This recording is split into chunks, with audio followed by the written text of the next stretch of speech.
Tu lances celle-là, c'est bon.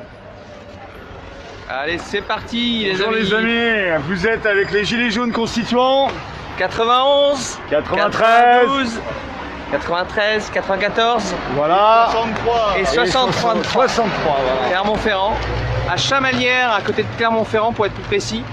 Et là, vous voyez ce qu'il y a à droite, c'est les bâtiments de la Banque de France du 63, qui a une spécificité, c'est que il y a les imprimeries de la monnaie, l'euro, mais aussi du franc CFA. Donc aujourd'hui les amis, on est venu parler esclavage, colonialisme monétaire, on est venu parler dette, on est venu parler du fait qu'on va se libérer de cette occupation financière qui est dans notre pays, parce que le problème commun à l'Afrique francophone comme à la France, c'est que les peuples ne contrôlent pas leur monnaie, pas de souveraineté monétaire. Et on sait bien que, voilà,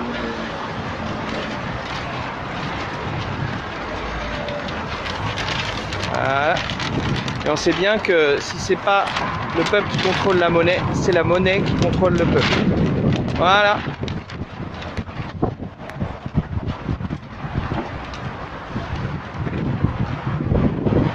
Voilà. Alors, je vais vous montrer. Voilà. Là, nous sommes à Chamalières, où il y a à la fois la Banque de France, mais aussi l'imprimerie principale de francs CFA et d'euros. Voilà.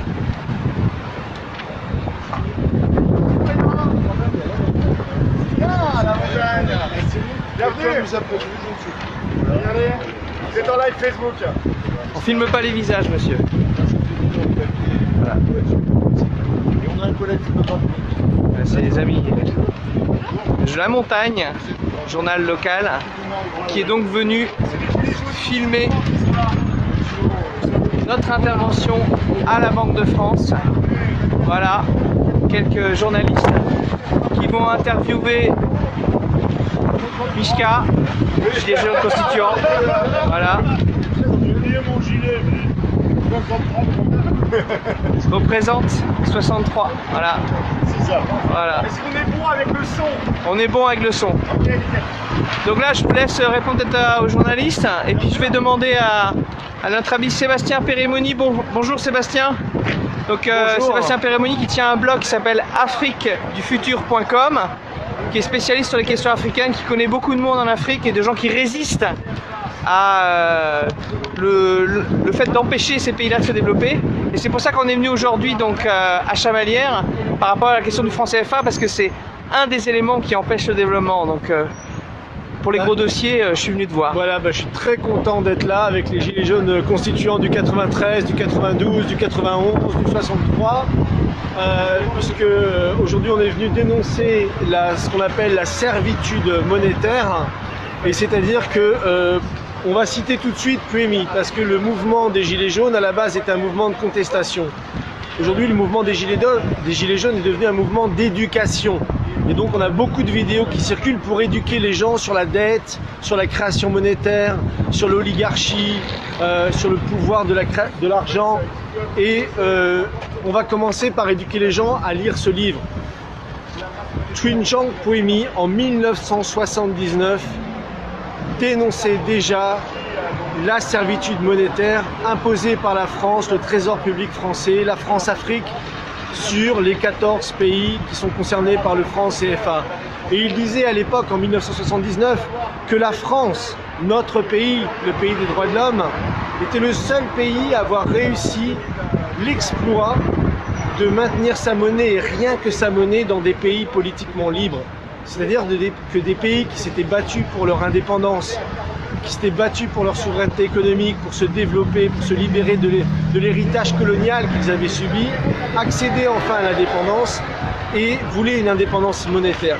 Le problème, c'est que, comme le dit Puemi à l'époque, ils n'ont pas eu l'indépendance monétaire. Il y a une servitude monétaire qui a été mise en place par le franc CFA, le franc de la communauté financière africaine, qu'on appelait à l'époque le franc des colonies françaises d'Afrique. Donc ce qui était clair, et il disait que la question monétaire était un phénomène social par essence, car qui ne contrôlait pas sa monnaie ne contrôlait pas sa politique.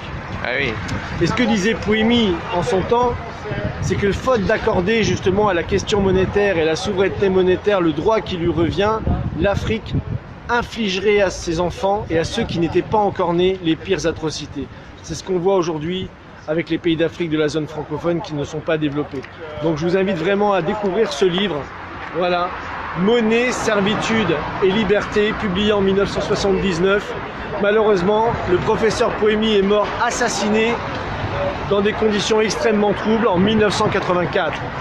Voilà, c'est lui, Joseph Pouémy, qui a été le précurseur, qui était de la Méditerranée. Voilà, économiste camerounais, qui a été un des premiers à comprendre le problème.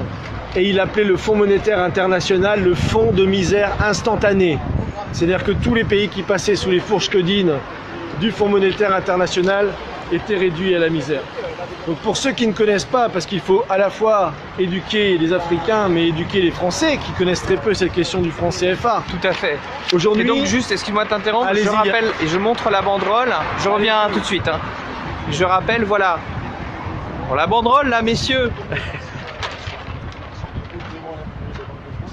Alors effectivement, oui, nous les Gilets jaunes constituants de l'Essonne, du 93, Voilà, franc CFA euro égale esclavage, récupérons la planche à billets. Donc il y a un combat commun.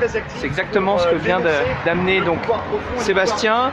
Les discussions ont lieu avec les employés, avec les passants, vous voyez.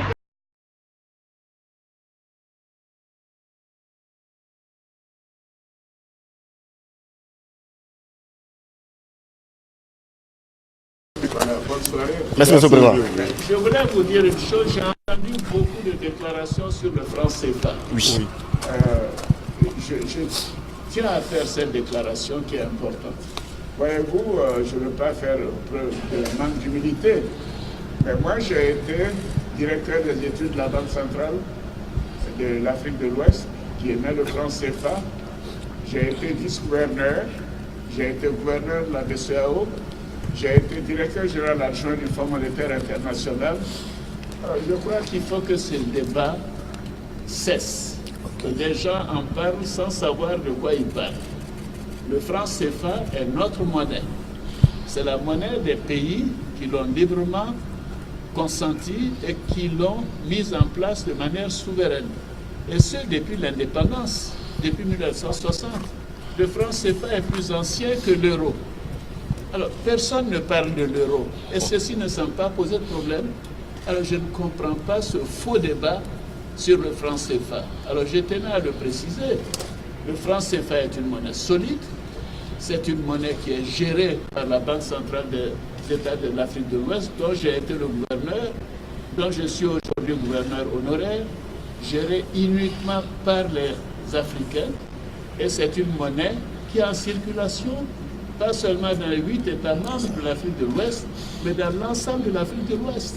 Si vous allez en Mauritanie, si vous allez au Ghana, au Nigeria, vous allez au Libéria, en Sierra Leone, dans d'autres pays, en Gambie, mais dans tous ces pays, les populations acceptent et utilisent le franc CFA. Si cette monnaie était autant décriée, pourquoi voulez-vous que des pays qui ne sont pas membres du franc CFA, de leur population iraient chercher des francs CFA? Mais par contre, dans la zone de CFA Afrique de l'Ouest, nous n'avons pas de monnaie des pays voisins. Parce que cette monnaie est solide, elle est appréciée, elle est bien gérée. Les 8 économies qui la composent sont parmi les meilleures en performance économique.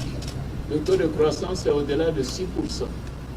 L'inflation est basse. La pauvreté se réduit. Les déficits sont maîtrisés parce que nous sommes ensemble. Et je souhaite vraiment que ce faux débat puisse cesser. Notre monnaie est le franc CFA et nous sommes très heureux d'avoir cette monnaie qui est stabilisante pour nos économies, pour nos pays et pour nos populations. Je vous remercie.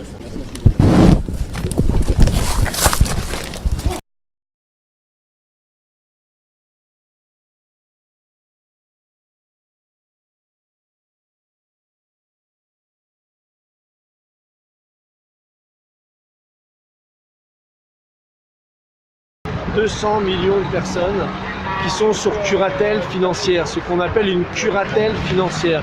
Ils ne contrôlent ni leur monnaie, ni leur crédit, ni leur budget, ni leur déficit. C'est comme si, en France, voilà, quelqu'un possédait votre carte bleue et qu'il allait l'utiliser et vous donner 20 € ici, 20 € là pour pouvoir aller faire vos dépenses. Donc voilà la situation dans laquelle on se trouve. Avec des situations terribles. Par exemple, en France, il faut savoir que plus de 60% de l'électricité qu'on utilise vient de l'uranium du Niger, par exemple. Or, au Niger, aujourd'hui, on a 14% des gens qui ont accès à l'électricité. C'est-à-dire qu'il n'y a pas d'hôpitaux, les femmes accouchent de nuit, dans le noir, il y a beaucoup de mortalité infantile, etc. C'est-à-dire que cette politique du franc CFA a empêché les pays de se développer. Aujourd'hui, si la France veut retrouver l'estime d'elle-même, il faut qu'elle puisse combattre ce système. Et il en va que les Français et les Africains, il y a beaucoup de la jeunesse africaine est en train de se lever contre le franc CFA, mais elle a besoin de la jeunesse française qui, elle, souvent n'est pas au courant de ce système. Ça, c'est important. Voilà, la jeunesse française qui non seulement doit aider pour des questions d'ordre simplement de justice, de libérer ces pays-là de la curatelle financière, et comme tu le disais Yannick aussi, de se libérer nous-mêmes de la curatelle de l'euro. On a un ennemi commun, l'État profond, l'oligarchie financière. Elle n'a pas de frontières, elle est mondialiste, elle est aussi bien présente en Afrique que chez nous en Europe. Exactement, d'ailleurs, ce que dénonçait Tshilhang Pouemi sur le franc CFA, ça vaut aujourd'hui pour l'euro.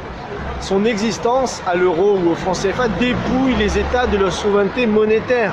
Et aujourd'hui, les pays de l'Union européenne sont dans la même situation que les 14 pays d'Afrique qui sont soumis à cette tutelle du franc CFA. Voilà. Donc, euro, CFA, même combat.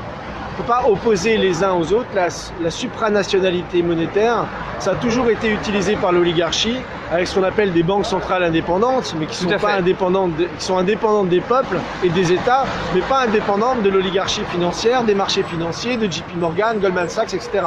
Donc on est dans le même combat et c'est le message qu'on est venu dire ici à Chamalières, parce qu'il y a à la fois la Banque de France, je vais montrer d'ailleurs qui n'est plus nationalisée. Aujourd'hui, la Banque de France n'est pas nationalisée, et à la fois la production du franc CFA. Qui imaginerait que la monnaie de son pays soit fabriquée dans un autre pays? Ça n'existe nulle part. Sauf ici. Sauf ici. Voilà. Et quand on explique dans le monde que l'argent des Africains est fabriqué en France sous contrôle du Trésor public français, personne ne nous croit même. Ici, donc tous les pays qui sont sous tutelle du franc CFA et qui sont les pays les plus pauvres de la planète. Est-ce que tu peux rappeler combien de millions d'habitants ça représente? On est à peu près entre 180, je crois, 190 millions d'habitants qui sont sous tutelle d'un franc CFA contrôlé par le Trésor public français et depuis le traité de Maastricht par l'Union européenne. Donc contrôlé à Paris, les taux de change sont définis à Paris et pas dans ces pays-là, et ces produits, les billets sont produits ici, à Chamalières, dans le Puy-de-Dôme. Vous avez les bâtiments de la Banque de France, mais aussi donc et aussi l'imprimerie donc d'euros et de francs CFA.